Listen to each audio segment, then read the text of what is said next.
नमस्कार, स्वागत आपका करियर एजुनेस्ट पर। और दोस्तों, हम इस वीडियो में चर्चा करने वाले हैं सेमेस्टर सेकंड का जो एसईसी पेपर है, उसमें जो ऑर्गेनिक फार्मिंग है, उस पेपर के हम इम्पोर्टेंट क्वेश्चंस को हम डिस्कस करने वाले हैं। और एज यूजुअल हिंदी और इंग्लिश दोनों मीडियम के स्टूडेंट के लिए हमारी क्लास रहती है। और हाँ, इस क्लास का जो वन शॉट क्लास है जिसमें डिटेल क्लास है, वो हमने चैनल पे अपलोड कर रखी है। लिंक आपका डिस्क्रिप्शन में मिल जाएगा और साथ ही में एंड स्क्रीन पर मैं उसका लिंक दे दूंगा। तो अगर आप ऑर्गेनिक फार्मिंग की वन शॉट क्लास और इस इम्पोर्टेंट क्वेश्चन क्लास को आप देख लेते हो, तो मुझे नहीं लगता एग्ज़ाम में आपको और कुछ पढ़ने की ज़्यादा नीड रहेगी। यानी कि कहने का मतलब तकरीबन 80 से 90% आपका कवर हो जाएगा। लेकिन एक शर्त है कि आप, क्योंकि हम टाइमली इसको अपलोड कर रहे हैं, तो आप कोशिश करो कि ज़्यादा भी नहीं तो 2 बार तो हम दोनों क्लास देख चुके हो एग्ज़ाम से पहले। यदि आप 2 बार भी इन क्लास को अच्छे से सुन लेते हो, देख लेते हो, तो आपको बहुत अच्छा कॉन्फिडेंस अपने आप में महसूस होगा। तो चलिए हम बात करते हैं इनके इम्पोर्टेंट क्वेश्चन की। पहले हम यूनिट लेते हैं, यूनिट फर्स्ट से ही पहला क्वेश्चन लेते हैं। What is the concept of organic farming? जैविक खेती की अवधारणा क्या है या संकल्पना क्या है? Organic farming is based on using natural resources, avoiding synthetic chemicals, and maintaining ecological balance. जैविक खेती प्राकृतिक संसाधनों का उपयोग, रासायनिक तत्वों से परहेज और पारिस्थितिकी संतुलन बनाए रखने पर आधारित है। It focuses on sustainable production with respect to soil, plants, animals and the environments.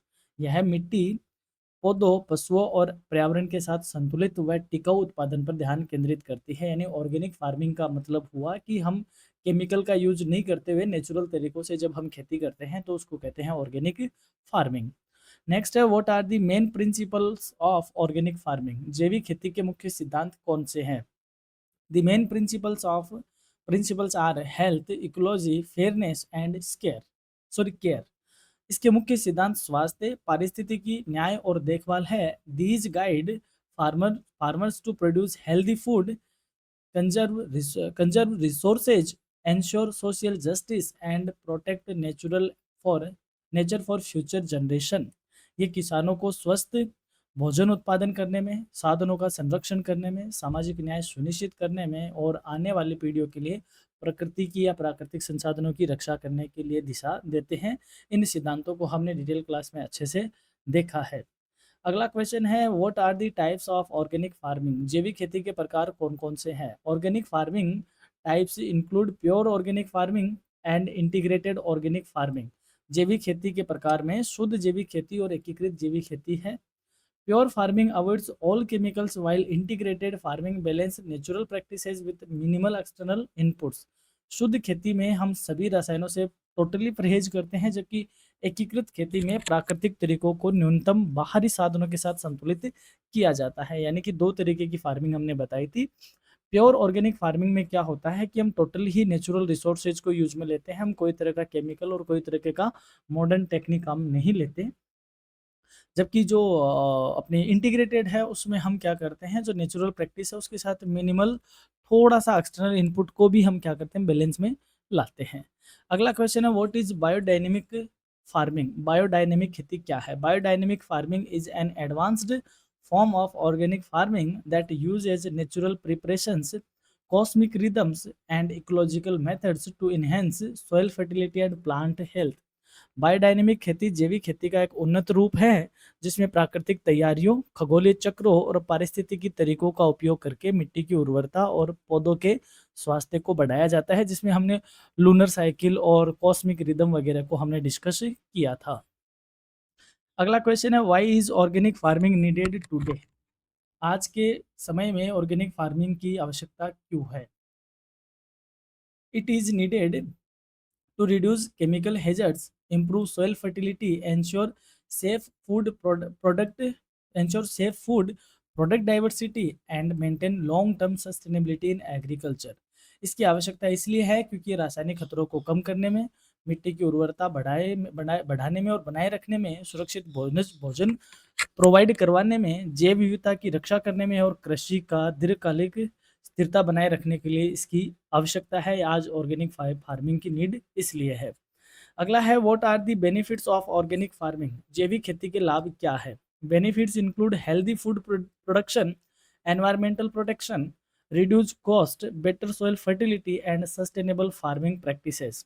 इसके लाभों में स्वस्थ भोजन का उत्पादन होना, पर्यावरण की रक्षा होना, लागत में कमी का होना और यानी कि लागत कम करना, मिट्टी की उर्वरता में वृद्धि करना और सस्टेनेबल खेती की प्रथाएं क्या की जाती है, शामिल की जाती है, या यूँ कहे ये बेनिफिट है ऑर्गेनिक खेती के।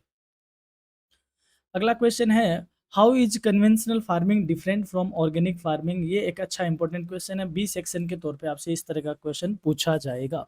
पारंपरिक खेती और जैविक खेती से, पारंपरिक खेती जैविक खेती से किस प्रकार अलग है। Conventional farming ready relies on chemicals and machines for high yield. पारंपरिक खेती में अधिक उत्पादन के लिए रसायनों और मशीनों पर निर्भरता होती है, while organic farming avoids chemicals, protects ecology and ensure safe food production. जबकि जैविक खेती में रसायनों से परहेज है, पारिस्थितिकी संतुलन की रक्षा करने और सुरक्षित भोजन उत्पादन पर ध्यान दिया जाता है। अगला क्वेश्चन है, what is the scope of organic farming. Bharat में जैविक खेती का क्षेत्र क्या है या कितना है। India has vast potential due to diverse climate, traditional knowledge, rising health awareness, and growing demand in domestic and international markets। Bharat में विभिन्न जलवायु, पारंपरिक ज्ञान और स्वास्थ्य के प्रति जागरूकता में वृद्धि होने और घरेलू व अंतर्राष्ट्रीय बाजारों में मांग बढ़ने के कारण आज जैविक खेती की बहुत असीम संभावनाएं हैं। यानी कि आज हम बात करें तो आपसे स्कोप भी पूछा जा सकता है, इसी क्वेश्चन को प्रोस्पेक्ट्स के तौर पे भी पूछा जा सकता है कि ऑर्गेनिक फार्मिंग का इंडिया में क्या संभावना है।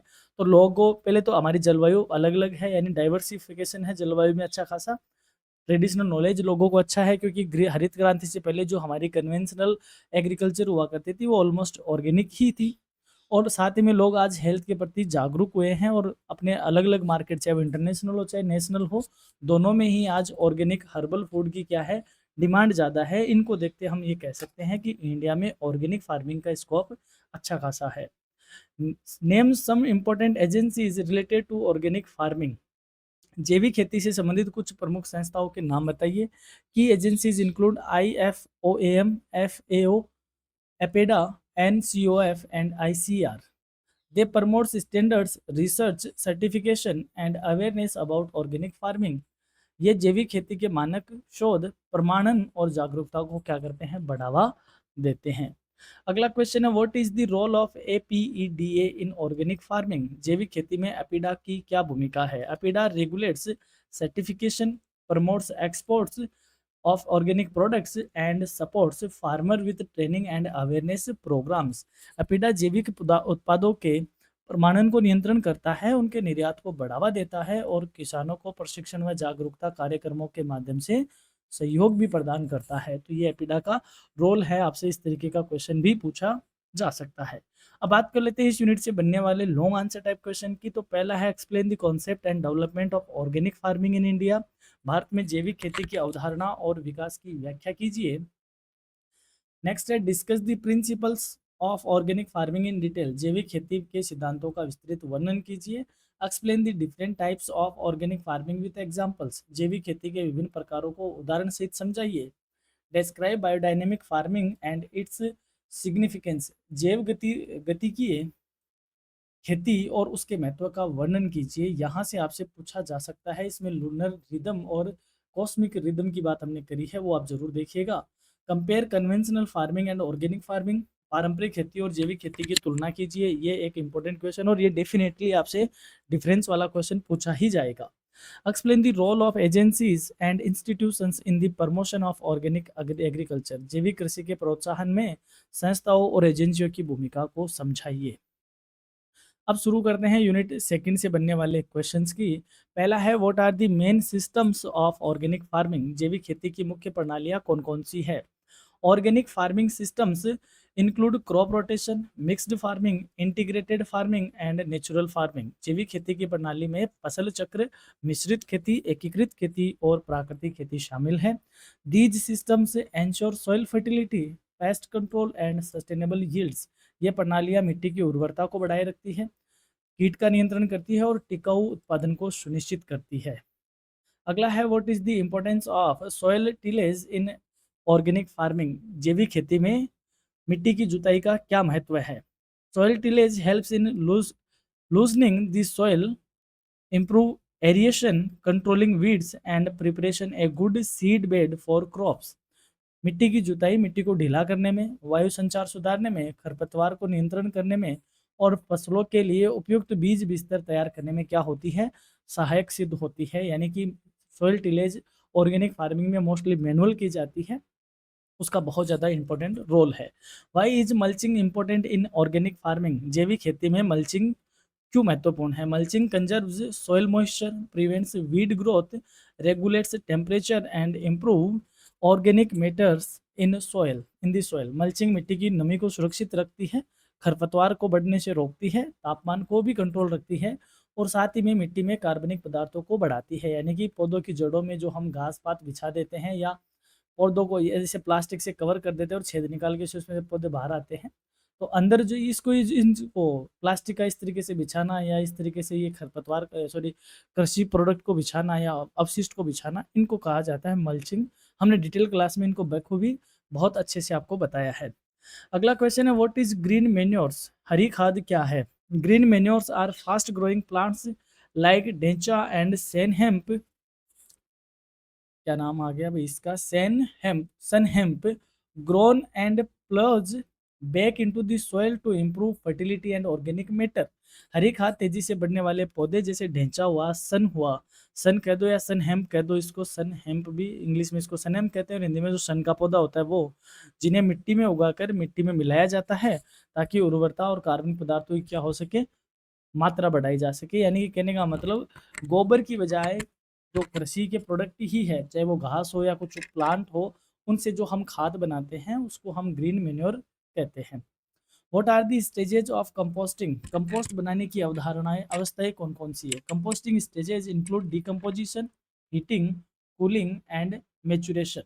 कंपोस्ट बनाने की अवस्था में अपघटन का होना, उसमें गर्माहट यानी उसका तापमान को एक पर्टिकुलर तापमान पे उसको रखना, फिर उसको ठंडा करना, फिर उसको परिपक्व होने देना, ये उसकी 4 इसमें स्टेज होती है। पहले स्टेज पे डिकम्पोस्ट होता है, दूसरे पे टेम्परेचर मेंटेन होता है, तीसरे पे ठंडा होता है और चौथे पे मेचुरेशन किया जाता है।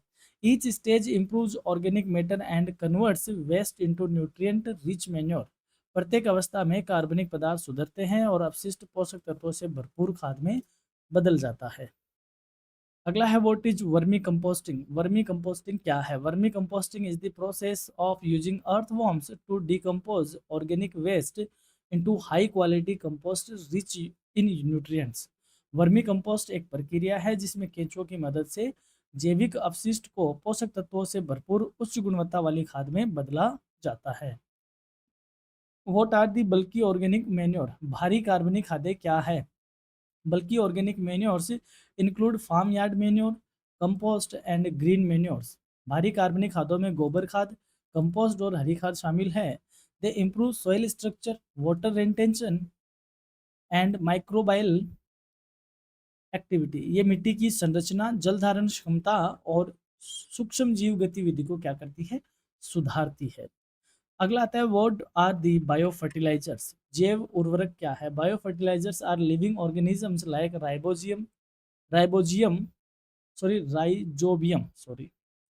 Rhizobium, azotobacter and blue green algae that enhance nutrient availability and soil fertility naturally। जैव उर्वरक जीवित सूक्ष्म जीवी होते हैं जिसमें राइजोबियम, एजेटोबैक्टर और नीली हरी शैवाल जो पोषक तत्वों की उपलब्धता और मिट्टी की उर्वरता को प्राकृतिक रूप से बढ़ाते हैं। यानी कि जमीन में कुछ ऐसे सूक्ष्म जीव पाए जाते हैं जो मिट्टी की जो अपनी फर्टिलिटी है, उर्वरता है, उसको बढ़ाने का काम करते हैं। तो उन सूक्ष्म जीवी को हम क्या कहते हैं, बायो फर्टिलाइजर कहते हैं, जिसमें एक नाम राइजोबियम का आता है, एक एजेटोबैक्टर का आता है और नीली हरी शैवाल भी इसमें ही शामिल होती है, एल्गी। नेक्स्ट है, what are the advantages of bio fertilisers? जैव उर्वरकों के क्या लाभ है? They are eco friendly, low cost, improve soil fertility, increase crop yield and reduce dependence on chemical fertilisers. ये पर्यावरण अनुकूल होते हैं, सस्ते होते हैं, मिट्टी की उर्वरता को बढ़ाने वाले होते हैं, फसल उत्पादन को भी बढ़ाने वाले होते हैं और रासायनिक उर्वरकों पर इनसे निर्भरता हमारी कम हो जाती है। ये इनके लाभ है। What are the organic amendments and sludges? कार्बनिक संशोधन और स्लज क्या होते हैं? Organic amendments like compost, crop residues, and sewage sludge improve soil texture, add nutrients, and enhance microbial life. Compost, फसल अवशेष और सीवेज स्लज जैसे कार्बनिक संशोधन मिट्टी की बनावट सुधारते हैं, पोषक तत्व को बढ़ाते हैं और सूक्ष्म जीव जीवन को क्या करते हैं, प्रोत्साहित करते हैं। अब बात कर लेते हैं इस यूनिट से बनने वाले लॉन्ग आंसर टाइप क्वेश्चन की। पहला है, explain the importance of soil tillage, land preparation and mulching in organic farming. जैविक खेती में मृदा जुताई, भूमि तैयारी और मल्चिंग का महत्व समझाइए। मोस्ट इंपॉर्टेंट क्वेश्चन है। Discuss the principles, stages and types of composting in detail. Composting के सिद्धांत, अवस्थाएं और प्रकारों का भी विस्तृत वर्णन कीजिए। ये क्वेश्चन भी आपसे पूछा जा सकता है।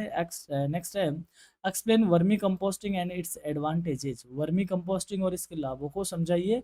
Describe bulky and concentrated organic manures with example. भारी और सघन जैविक खादों को उदाहरण सहित वर्णन कीजिए। Discuss the importance of bio fertilizers and methods of their application. जैव उर्वरकों का महत्व और उनके उपयोग की विधियों पर चर्चा कीजिए।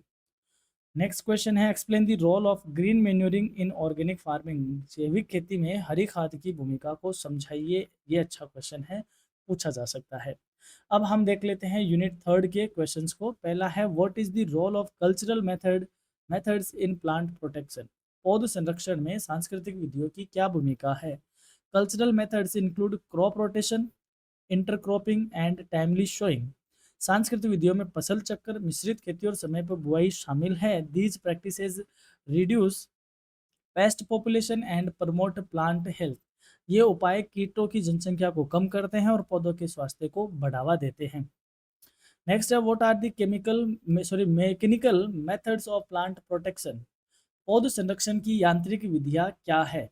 Mechanical methods include hand picking insects, using traps, light traps and barriers to control pests without chemicals। यांत्रिक विधियों में हाथ से कीट चुनना, जाल का उपयोग करना, प्रकाश जाल और अवरोधक शामिल है जो बिना रसायनों के कीट का क्या करते हैं, नियंत्रण करते हैं। अगला क्वेश्चन है, what are the botanical pesticides. वनस्पति कीटनाशक क्या होते हैं। Botanical pesticides are natural plant extract like neem और ये pyrethrum and tobacco use to control insects and disease. वनस्पति कीटनाशक प्राकृतिक पौधों से बने अर्क होते हैं, जिसमें नीम का अर्क निकाल लिया, पाइरेथ्रम का अर्क निकाल लिया या तंबाकू का निकोटीन निकाल लिया, जिनका उपयोग हम कीटों और रोगों को नियंत्रित करने के लिए किया जाता है। यानी कि बोटनिकल पेस्टिसाइड में नीम वगैरह का अर्क निकालकर उसका छिड़काव किया जाता है, इससे कीटनाशक मरते हैं, तो इसको बोलते हैं बोटेनिकल पेस्टिसाइड्स।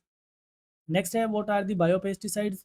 जैव कीटनाशक क्या होते हैं। Biopesticides are derived from micro organisms like bacteria, fungi and viruses.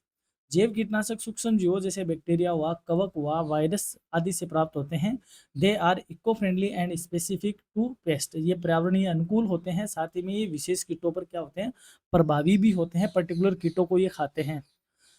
What is the importance of weed management in organic farming. जैविक खेती में खरपतवार प्रबंधन का क्या महत्व है। Weed management prevents nutrient competition, reduce pest habitat, improve crop yield and maintains soil health. खरपतवार यदि हम समय पर काटेंगे तो उसका सही ढंग से प्रबंधन होगा तो पोषक तत्वों की प्रतिस्पर्धा कम होगी, क्योंकि हमारे फसलों के बीच में खरपतवार उगी रहती है तो अच्छे पोषक तत्व खरपतवार सोख लेती है, तो वह कम होगा, कीटों के आवास में कमी करेगा और साथ ही में हमारे फसल का उत्पादन बढ़ाएगा और मिट्टी के स्वास्थ्य को भी बनाए रखेगा।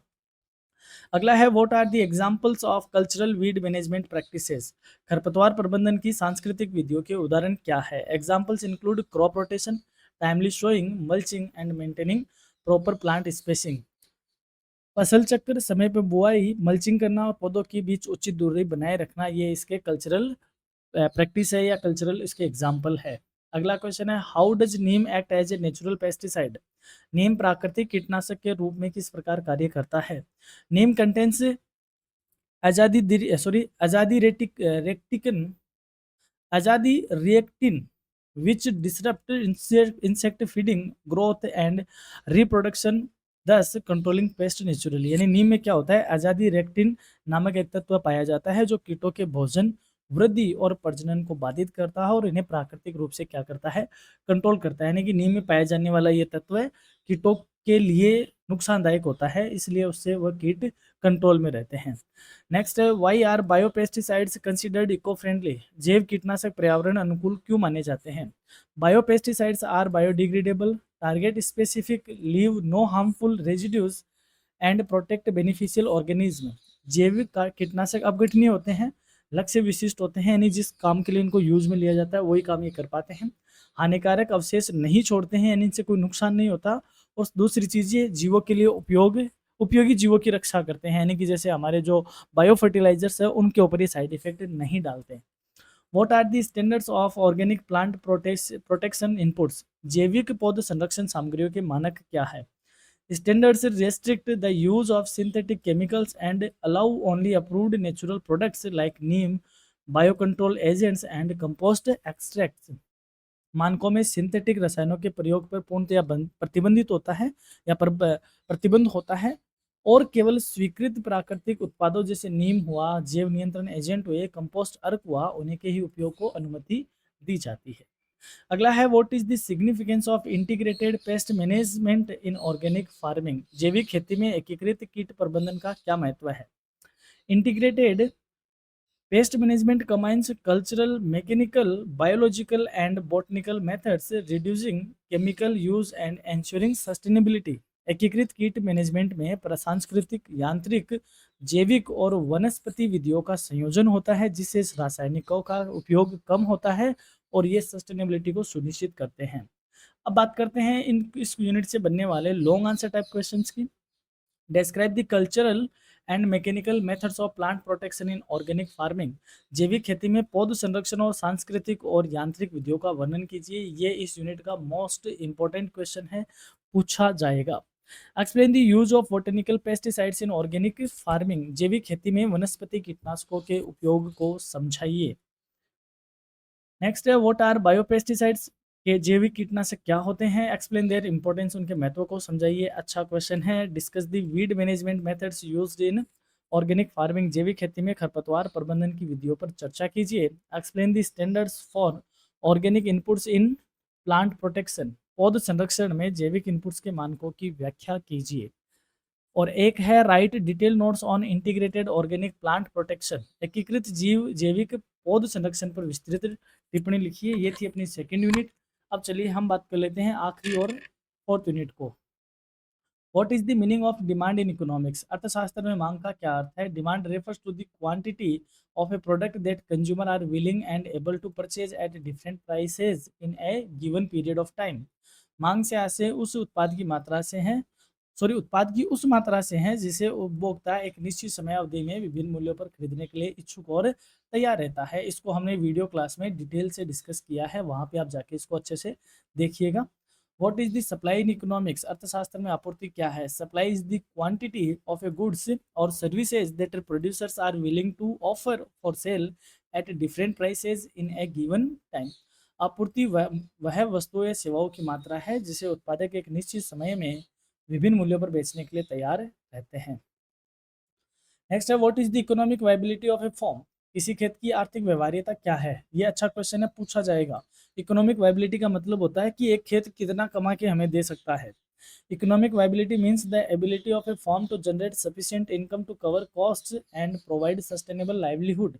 आर्थिक व्यवहार्यता का अर्थ हुआ कि खेत इतनी आय उत्पन्न कर सके जिससे लागत पूरी हो जाए और जीविका उपलब्ध हो सके।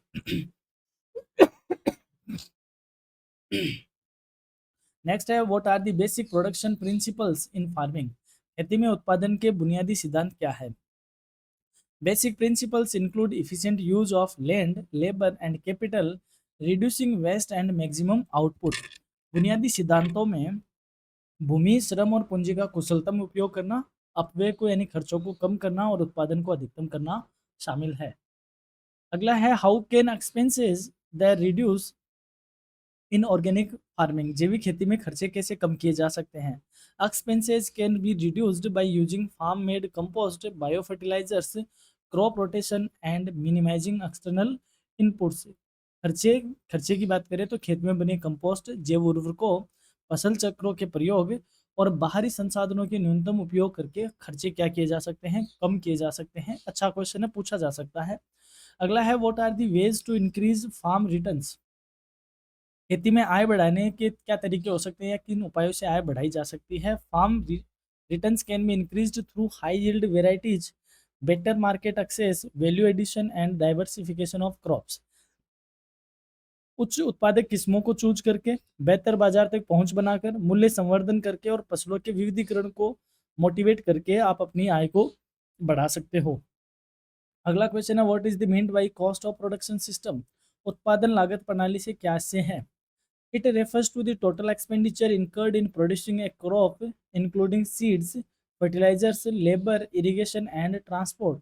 इसका आशय फसल उत्पादन में होने वाले कुल खर्च से है, जिसमें बीज, उर्वरक, श्रम, सिंचाई और परिवहन लागत शामिल है। यानी कि कॉस्ट ऑफ प्रोडक्शन का मतलब हुआ कि आपने जो प्रोडक्शन किया है उसकी शुरू से लेके प्रोडक्शन करने तक का जो भी खर्चा आता है, चाहे आपने उसमें बीज हो, फर्टिलाइजर हो, श्रम लगाई हो, सिंचाई की हो, ट्रांसपोर्टेशन किया हो, हर तरह का खर्चा उसमें इंक्लूड होता है। इसको बोलते हैं cost of production.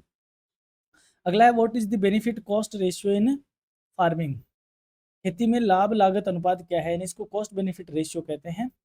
The benefit cost ratio compares the total benefits obtained from farming to the total cost incurred, showing profitability। यानी लाभ लागत अनुपात खेती से प्राप्त कुल लाभों की तुलना कुल लागत से करता है, जिससे लाभप्रदता का पता चलता है। यानी कि हमारी टोटल कॉस्ट कितनी है और हमारी टोटल इनकम कितनी है। इन दोनों को जब हम कंपेयर करते हैं तो जो हमारे सामने कॉस्ट और इनकम के बीच, यानी कॉस्ट और बेनिफिट के बीच जो रेशियो निकलता है, उसको हम कॉस्ट बेनिफिट रेशियो कहते हैं। यानी यदि हमारा बेनिफिट 1 रुपये है और हमारी कॉस्ट 0.8 है, तो हम कहेंगे कि हमें 0.2 का क्या हो रहा है, फायदा हो रहा है। अगला क्वेश्चन है, what role does marketing play in organic farming? जैविक खेती में विपणन की क्या भूमिका है? Marketing helps farmer get fair prices, access urban consumers and build trust for organic products. विपणन किसानों को उचित मूल्य दिलाने, शहरी उपभोक्ता तक पहुंच बनाने और जैविक उत्पादों के प्रति विश्वास पैदा करने में क्या करता है, मदद करता है। और एक क्वेश्चन है, what is the importance of farm inspection and certification? खेत निरीक्षण और प्रमाणन का क्या महत्व है? Inspection can certification ensure that products meet organic standards, increases market value and build consumers confidence. निरीक्षण और प्रमाणन ये सुनिश्चित करते हैं कि उत्पाद जैविक मानकों के अनुसार है या नहीं, और इनके बाजार मूल्य बढ़े हैं और उपभोक्ता में विश्वास क्या हो, मजबूत हो। यानी कि यदि आपका प्रोडक्ट सर्टिफाइड होगा और आपका खेत इंस्पेक्ट होगा और आपको एक सर्टिफिकेशन मिलेगा, तो आपका प्रोडक्ट भी मार्केट में अच्छे दाम पे बिकेगा और उपभोक्ता को भी उस पर क्या होगा, विश्वास होगा। अब बात कर लेते हैं इस यूनिट से बनने वाले लॉन्ग आंसर टाइप क्वेश्चन की। तो पहला है, discuss the basic concept of demand and supply in the context of a farm economy. अच्छा क्वेश्चन है, 4th यूनिट से यही पूछा जा सकता है कि खेत अर्थव्यवस्था के संदर्भ में मांग और आपूर्ति की मूल अवधारणाओं पर चर्चा कीजिए। Explain the economic viability of a farm with suitable examples. किसी खेत की आर्थिक व्यवहार्यता को उपयुक्त उदाहरण सहित समझाइए। ये भी अच्छा क्वेश्चन है। अगला है, describe the methods of reducing expenses and increasing returns in the organic farming. जैविक खेती में खर्चों को कम करने और आय बढ़ाने की विधियों का वर्णन कीजिए। ये भी अच्छा क्वेश्चन है। Explain the cost of production system and benefit cost ratio in farming. खेती में उत्पादन लागत प्रणाली और लाभ लागत अनुपात की व्याख्या करो। और 2 क्वेश्चन और है, discuss the role of marketing, imports and exports in organic production. जैविक उत्पादन में विपणन, आयात और निर्यात की भूमिका पर चर्चा कीजिए। Explain the process and importance of farm inspection and certification. खेत निरीक्षण और प्रमाणन की प्रक्रिया और महत्व को समझाइए। तो दोस्तों, ये थी अपनी ऑर्गेनिक फार्मिंग की क्लास जो हम लेके आए हैं आपके एसईसी पेपर सेमेस्टर 2 के लिए। तो इसकी डिटेल क्लास हमने वीडियो क्लास ऑलरेडी अपलोड करी है, आप वो भी ज़रूर देखिएगा। और हमारी तरफ से एग्ज़ाम के लिए आपको बहुत बहुत शुभकामनाएं, बहुत बहुत कॉन्फिडेंस हो आप में एग्ज़ाम में अच्छे से। तो आप इन क्लासेस को ज़्यादा से ज़्यादा भी नहीं तो 2 बार भी अगर आप देख लेते हो, तो आप एक अच्छा अपने अंदर कॉन्फिडेंस महसूस करोगे और आप यूं ही जुड़े रहिए करियर एजुनेस्ट के साथ। धन्यवाद।